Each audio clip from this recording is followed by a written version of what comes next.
The Q Revo is Roborock's latest release, offering consumers a cheaper robot vacuum with pad washing and self-emptying features than the S7 Max V Ultra and S8 Pro Ultra. And after spending the past week testing it, it may be the best Roborock option with these features. But there are compromises, and we'll see if these are enough to dissuade you from considering this option. The Q Revo departs from the current design of Roborock's other do-it-all robots. It's the first Roborock product that uses two spinning discs, similar to other brands like Dreamy, Narwhal, and Ecovacs, which was one of my first concerns before reviewing this product. First, can it be as efficient as the S7 Max V and S8 Pro Ultra vibrating pads? And second, how good is a pad washing system? One reason I think Roborock changed the design is cost savings. To bring the price down, since manufacturing this base plate is way cheaper than the more complex brush system of the S7 Max V and S8 Pro Ultra. Another change is the base station design with a slimmer profile than other Roborock options. The bag is relocated to the middle area to make room for the larger containers on top. This brings me to the first thing I like, which is the larger water tank capacity at 5 liters each, doubling the volume of the S7 Max V and S8 Pro Ultra. One underrated benefit of the twin disc system is the simpler pad washing mechanism consisting of a tray with these studs scattered around to scrub against the pads. It's a simpler design with fewer moving parts, so it should be better in terms of durability and incur lower costs with maintenance since there's nothing to replace. And it was surprisingly good at keeping the pads clean. Even after several mopping cycles, it removed any visible gunk and residue on the two pads. It helped that these pads were gray, but it's still an impressive result given the Q Revo base station didn't have any bristles for scrubbing. The next thing I like is the mopping performance, which was a biggest surprise since I didn't think this design would outperform the S7 Max V and S8 Pro vibrating pads. But it did, which in itself makes it a compelling option. I tested it on these juice and red wine stains and it got everything out after the first pass. Next is the higher airflow compared to the S7 Max V and S8 Pro Ultra, helping it pick up an above average percentage on hard floors. It got a 99.6% average vacuuming sand, which is excellent for a robot vacuum. Cleaning performance on carpet was good, but not as good as the S8 Pro Ultra with the twin rollers. Still, the difference is minimal. However, deep cleaning is below average, only getting a 76.35% average after 2 tests. Navigation is another strong point of the Q Revo, thanks to Roborock's ever-improving algorithm. It was efficient with navigation and debris pickup during the coverage test, picking up almost every crumb of dirt after the first pass, and it completed the second pass in under 18 minutes. These results are proof of the Q Revo's higher airflow. Another is the efficient edge cleaning performance, where it got most of the coffee grounds out. However, it doesn't have enough airflow to pick up debris on the crevice right here. Another benefit of LiDAR is the mapping run, taking advantage of its 360-degree scanning ability to create maps in a fraction of the time compared to a traditional run. Creating these maps was quick and didn't even take 3 minutes. Next is the low noise levels. Even with the higher airflow, the Q Revo didn't exceed the 65 decibel mark in the highest power setting, but the self-emptying base station is loud at over 80 decibels. Warning. Just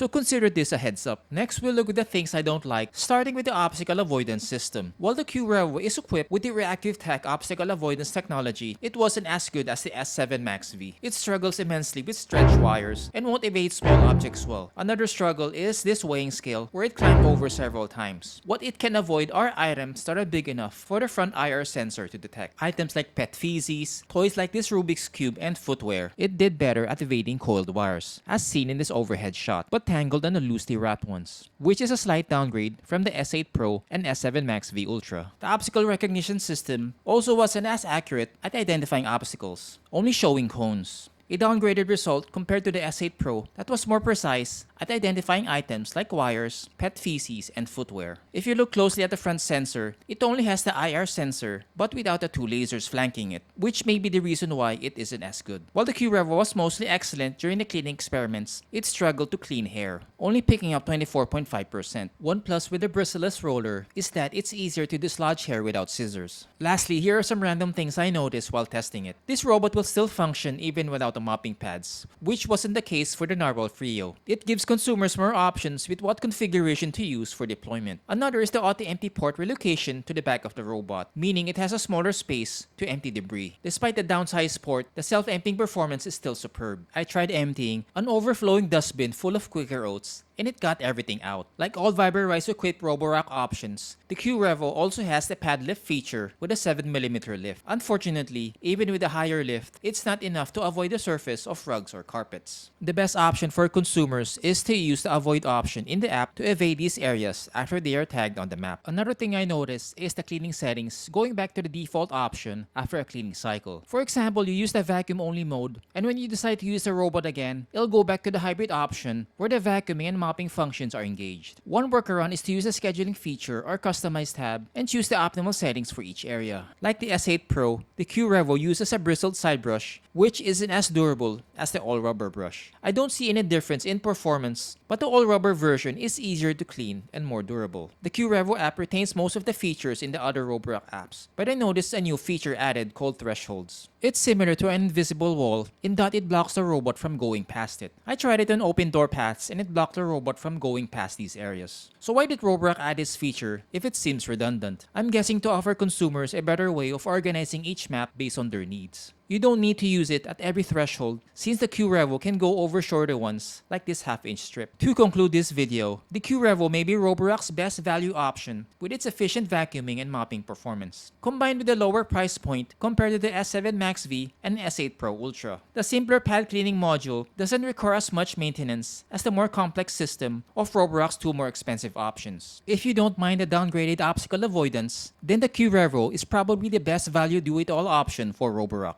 If you've made it this far, I'd like to say thank you and consider giving this video a thumbs up if it's been helpful to you. It goes a long way in growing this channel and reaching more consumers. Subscribe and hit the bell icon to get notified when I publish new reviews like this. Links are down below for more information about the Roborock Q Revo, including the detailed review on my blog. For more information about the Roborock S7 Max V Ultra and S8 Pro Ultra, watch this video right here.